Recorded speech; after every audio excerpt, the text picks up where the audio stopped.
everyone, I'm Teacher Cindy, an English teacher at Little But Mighty, and welcome back to part 2 of Essential Tips for Pronouncing and Consonants Clearly. In this segment, we will explore 4 more tips to help you master pronouncing and consonants clearly. Let's get started. Tip 1.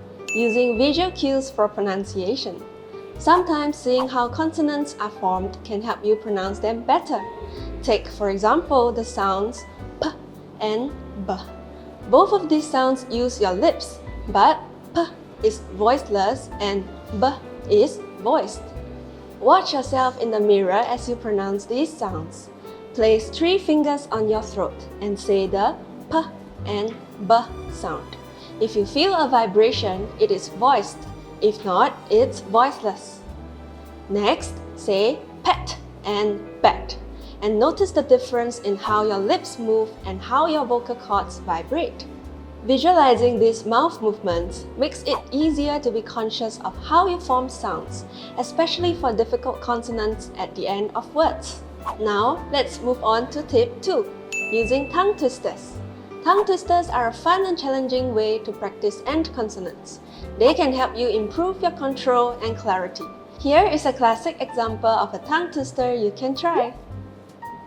Peter Piper picked a peck of pickled peppers. A peck of pickled peppers Peter Piper picked. If Peter Piper picked a peck of pickled peppers, where's the peck of pickled peppers Peter Piper picked? This tongue twister forces you to focus on clearly pronouncing the repeated d and k sounds at the end of each word. These are stopped consonants, meaning the airflow is briefly stopped at the end of the word, which requires deliberate articulation. This helps with training your mouth to fully pronounce these consonants rather than dropping or softening them. Our third tip today is to practice difficult pronunciations such as consonant clusters. Some words, especially those with clusters of consonants at the end of words, can be tricky to pronounce. There are 3 of these combinations. Words that end in sks, sts, and sps. So, what makes these consonant sounds tricky to pronounce? For words ending in sks, for instance, risks, desks, and asks, the k sound comes between the 2 s sounds. After the first s sound, the back of the tongue lifts to make the k sound, cutting off the airflow before going into the second s sound. Practice holding the s sound, lifting the back of the tongue for k, and then smoothly releasing for the final s.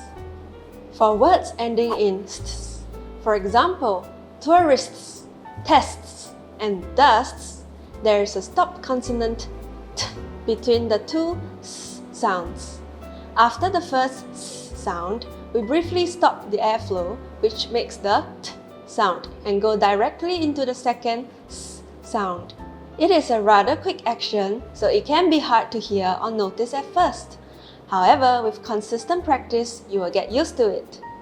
For words ending in sps clusters, such as crisps, wasps, and grasps, it's the lips that cut off the airflow for the p sound.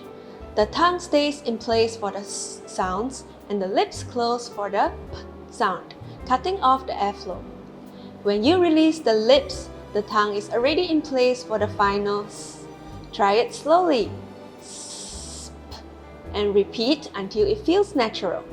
When you practice, break down the word and focus on each consonant sound at the end. Practice slowly at first, like tourist, and gradually speed up as you get more comfortable. You will gain more control with practice and master these tricky clusters. Let us move on to the final tip we would be learning for today.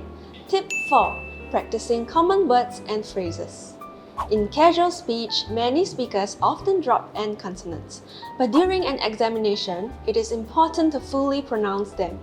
Here are some common words where end consonants are usually dropped. Practice saying these words with their full consonant sounds. End with a clear d sound. Just with a strong t sound at the end.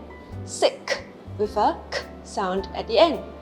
Once you have mastered these pronunciations, you will be able to adjust naturally depending on how fast or how casual you're speaking. but it is crucial to start with clear pronunciation at first. That concludes part 2 of our tips for pronouncing and consonants. Keep practicing and your clarity will definitely improve with time. If you have found this video helpful, don't forget to like and subscribe. Check out our other videos for more useful tips on English. Thanks for watching and see you next time!